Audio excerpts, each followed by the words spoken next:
This is the one. Chris Mankowski's last day on the job, 2 in the afternoon, 2 hours to go, he got a call to dispose of a bomb. What happened? A guy by the name of Booker, a 25-year-old super dude, twice convicted felon, was in his jacuzzi when the phone rang. He yelled for his bodyguard, Juicy Mouth, to take it. Hey, Juicy? His bodyguard, his driver, and his housemen were around somewhere. Will somebody get the phone? The phone kept ringing. The phone must have rung 15 times before Booker got out of the jacuzzi, put on his green satin robe that matched the emerald pin to his left earlobe, and picked up the phone. Booker said, "Who's this?" A woman's voice said, "You sitting down?" The phone was on a table next to a green leather wingback chair. Bookie loved green. He said, "Baby, is that you?" It sounded like his woman, Nozelle. Her voice said, "Are you sitting down? You have to be sitting down for when I'm going to tell you something." Booker said, "Baby, you sound different. What's wrong?" He sat down in the green leather chair, frowning, working his butt around. Got comfortable. The woman's voice said, "Are you sitting down?" Booker said, "I am. I have sat the fuck down. Now you going to talk to me or what?" Mozelle's voice said, "I'm supposed to tell you that when you get up, honey, what's left of your ass is going to go clear through the ceiling." When Chris got there, a uniform let him in. There were 13th precinct cars and a tactical station wagon parked in front of the house. The uniform told Chris that Booker had called 911. They radioed him here, and when he saw who it was, he called narcotics, and they jumped at it, a chance to go through the man's house wide open with their dog. A guy from narcotics who looked like a young vagrant told Chris that Booker was a success story, had come up through the street dealing organizations, Young Boys Incorporated and Pony Down, and was now on about the 3rd level from the top. Look around, guy 25 years old living in a house on Boston Boulevard, a mansion. Originally owned by one of Detroit's automotive pioneers. The guy from narcotics didn't remember which one. Look how Booker has fucked up the house, painted all that fine old oak paneling green. He asked Chris how come he was alone. Chris said most of the squad was out on a run, picking up illegal fireworks. But there was another guy coming, Jerry Baker. Chris said, "You know what today is?" And waited for the guy from narcotics to say, "What?" "It's my last day on the bomb squad. Next week, I get transferred out." He waited again. The guy from narcotics said, "Yeah, is that right?" He didn't get it. "It's the last time I'll ever have to handle a bomb. If that's what we have, and hope to Christ I don't make a mistake." The guy still didn't get it. He said, "Well, that's what Booker says it is. He gets up, it blows up. What kind of bomb is that?" "I won't know till I look at it," Chris said. "Booker says it's the fucking Italians." The guy from narcotics said, trying to tell him something. It makes sense. Otherwise, why not shoot the fucker? Like we know Booker's done guys we find out at Metro in long-term parking. Guys in the trunk of his car, 2 in the back of the head. Booker's a bad fucking dude, man. If there was such a thing as justice in the world, we'd leave his ass sitting in there and let him work it out. Chris said, "Get your people out of the house. When my partner gets here, don't stop and chat, okay? I'll let you know if we need fire EMS. Or if we have to evacuate the house next door. Now, where's Booker?" The guy from narcotics took Chris down the hall toward the back of the house, saying, "Where do you see what the spook did to the library? Looks like a fucking tent." It did. Green and white striped parachute cloth was draped on 4 sides from the center point of the high ceiling to the top of the walls. Jacuzzi bubbled in the middle of the room, a border of green tile around it. Booker sat beyond the sunken bath in his green leather wingback. He was holding onto the round arms, clutching them, fingers spread open. Behind him, French doors opened onto the patio. I've been waiting, Booker said. You know how long I've been waiting on you? I don't know where anybody's at. I've been calling. You see Juicy Mouth? Who's Juicy Mouth? Supposed to be guarding my body. Man, I got to go to the toilet. Chris walked up to him, looking at the base of the chair. Tell me what the woman said on the phone. Was the bitch supposed to be in love with me? What'd she tell you? Say I get up, I'm blown up. That's all? Is that all? Man, that's final. That's all there is, all, nothing else. Chris said, yeah, but do you believe it? Chris was wearing a beige tweed sport coat, an old one with sagging pockets. He brought a mini-mag flashlight out of the left side pocket, went down flat on the floor and played the light beam into the 4-inch clearance beneath the chair. The space was empty. He came to his knees, placed the mini-mag on the floor, brought a stainless Spyderco lockback pocket knife from the right side pocket and flicked open the short blade with one hand in a quick practice motion. Booker said, hey, pushing back in the chair. Cover yourself, Chris said. I don't want to cut anything off by mistake. Man, be careful there, Booker said, bringing his hands off the chair arms to bunch the skirt of the robe between his bare legs, up tight around his crotch. You feel anything under you? When I sit down, it felt like different. Chris slid open the facing of the seat cushion, held the edges apart, and looked in. He said, Booker said, what you mean, Don't give me no shit. What is it? What's in there? Chris looked up at Booker and said, 10 sticks of dynamite.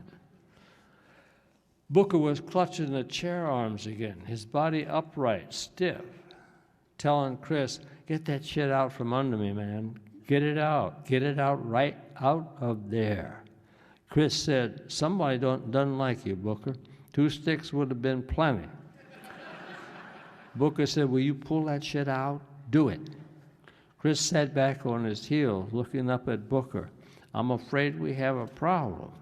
What problem? What you talking about? See, most of the foam padding's been taken out. There's something in there that looks like an inflatable rubber cushion, fairly flat, lying on top of the dynamite. So pull the shit out, man. You see it? Pull it out. Yeah, but what I don't see is what makes it explode. It must be in the back part where the cushions zip open. Then open the motherfucker. I can't. You're sitting on it. It's probably a 2-way pressure switch of some kind. I can't tell for sure, but that'd be my guess. Booker said, your guess? You tell me you don't know what you're doing? We get all kinds, Chris said. I have to see it before I know what it is, or whether or not I can disarm it. You understand? Wait a minute now. You're saying if you can take it apart, and the only way to get to it, Chris said, is to cut through the back of the chair. Then cut it. Cut it. I don't give a shit about the chair. You run into the frame, all that heavy wood and springs. Chris paused. He said, I don't know, shaking his head. Booker said, look, motherfucker, you get this shit out from under me. You cut, you do what you have to do, you get it out. On the other hand, Chris said, it might not be a bomb at all, just a dynamite in there, you know, to scare you, keep you in line. I mean, is there a reason anybody wants to take you out? Booker said, you mean just like the shit, but no way to blow it? Yeah. Like they're telling me, look what could happen? Maybe. Say I could go up say I could just go up was all bullshit, what they made to say to me on the phone, what they made to say to me on the phone. That's possible, Chris said, but I don't think I'd take the chance. You wouldn't, huh? Let's see what my partner says when he gets here. Booker said, man, I got to go to the toilet bad. Chris watched Jerry Baker taking in the size of the house as he came up the walk, away from the uniforms and the blue Detroit police radio cars blocking both sides of the boulevard. It was Jerry's day off. He wore a back poplin jacket and a Detroit Tigers baseball cap. Tall man, bigger than older than Chris, 25 years on the force, 15 as a bomb tech. He remembered what day this was and said to Chris, you shouldn't be here. Standing inside the doorway, Chris told him about the green leather chair Booker was sitting in. And Jerry said it again, looking at his watch. No, you shouldn't be here. 40 minutes, you'll be through. He looked outside at the guy from narcotics waiting on the porch, waving him over and told him to call for fire and EMS and get everybody away from the house. The guy from narcotics said, can't you handle this one? Jerry said, you'll hear if we can't. Walking down the hall to the jacuzzi room, he said to Chris, if we save this asshole's life, you think he'll appreciate it? Chris said, you mean will he say thank you? Wait till you meet him. They entered the room, Jerry gazing up at the green and white tinting. And Booker said, finally, you motherfuckers decide you're going to do something? Chris and Jerry took time to look at each other. They didn't say anything. Jerry got down to inspect the sliced open seat cushion between Booker's muscular legs and said, Booker said, another one goes, I'm sitting here on high explosives. The motherfucker goes, Jerry stood up, looking at Chris again. Well, he's cool. That's a good thing. Chris said, yeah, he's cool. As Jerry walked around to the back of the green leather chair, Booker, sitting upright, raised his head. Hey, I got to go to the toilet, man, bad. Jerry reached over the back to put his hand on Booker's shoulder. You better wait. I don't think you can make it. I'll tell you what I have to make. I mean it. Jerry said over Booker to Chris, the boy looks fast. Used to run from the narcs in his pony joggers. One of them ponied down delivery boys, Chris said. Yeah, I imagine he's fast. Booker was still upright with his head raised. Wait now, what are you saying here if I'm fast? Bet to it, man, I'm fast. Chris said, you don't want to get the idea you can dive out of your chair into your little swimming pool and make it. Booker said, in a jacuzzi, I get in there and be safe? I doubt it, Chris said. If what you're sitting on there, if it's wired, it's not one of your friends being funny. Jerry said, or if it's not a dud. Booker said, yeah, what? Chris said, if it's a practical joke, or some kind of warning, then there's nothing to worry about. But if it's wired, you raise up and it goes. I couldn't get in the jacuzzi quick enough, huh? I doubt it. His feet might stay on the floor, Jerry said, remaining in the house. Chris agreed, yeah, but his ass would be sailing over Ohio. Jerry moved from behind the chair to the French doors. We better talk about it some more. Booker's head turned to follow Chris. Where you going? Hey, motherfucker, I'm talking to you. Chris stepped out and closed the door.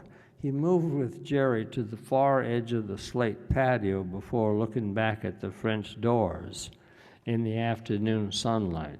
They could hear Booker in there faintly. They crossed the yard, Jerry offering Chris a cigarette. He took one and Jerry gave him a light once they reached the driveway and were standing by the 3-car garage alone in the backyard.